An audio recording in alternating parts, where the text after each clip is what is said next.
Assalamualaikum warahmatullahi wabarakatuh. Saya Nur Isa Somita dengan NIM 2017-10-1042 dari kelas 3 PKIA akan sedikit mempresentasikan tentang wawancara dengan media massa.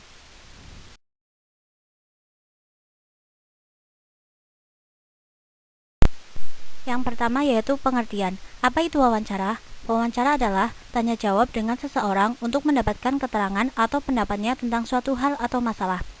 Orang yang mewawancarai dinamakan pewawancara, dan orang yang diwawancarai dinamakan dengan pemberi wawancara, atau disebut juga responden. Seperti percakapan biasa, wawancara adalah pertukaran informasi, opini, atau pengalaman dari satu orang ke orang lain. Dalam sebuah percakapan, pengendalian terhadap alur diskusi itu bolak-balik, beralih dari satu orang ke orang lain. Meskipun demikian, jelas bahwa dalam suatu wawancara, si pewawancara adalah yang menyebabkan terjadinya diskusi tersebut dan menentukan arah dari pertanyaan yang diajukan.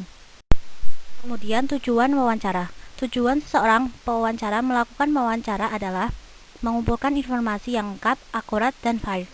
Seorang pewawancara yang baik mencari pengungkapan atau wawasan, pikiran atau sudut pandang yang menarik yang cukup bernilai untuk diketahui. Jadi bukan hal yang sudah secara umum didengar atau diketahui.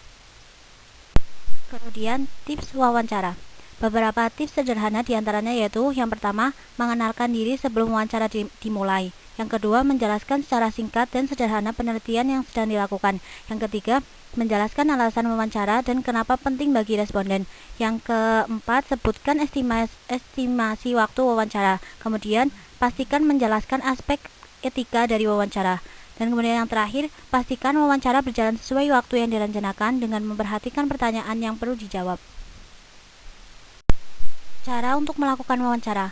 Untuk memperoleh hasil yang optimal, wawancara sebaiknya dilakukan dengan memperhatikan hal-hal sebagai berikut. Yang pertama, memastikan tujuan wawancara. Yang kedua, penentuan informan. Yang ketiga, pedoman wawancara. Yang keempat, menjalin hubungan yang baik. Kemudian yang terakhir yaitu adanya alat bantu. Latihan atau pelaksanaan wawancara.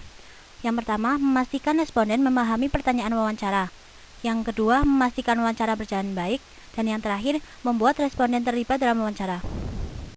Sekian dari saya. Apabila ada kesalahan saya mohon maaf. Wassalamualaikum warahmatullahi wabarakatuh.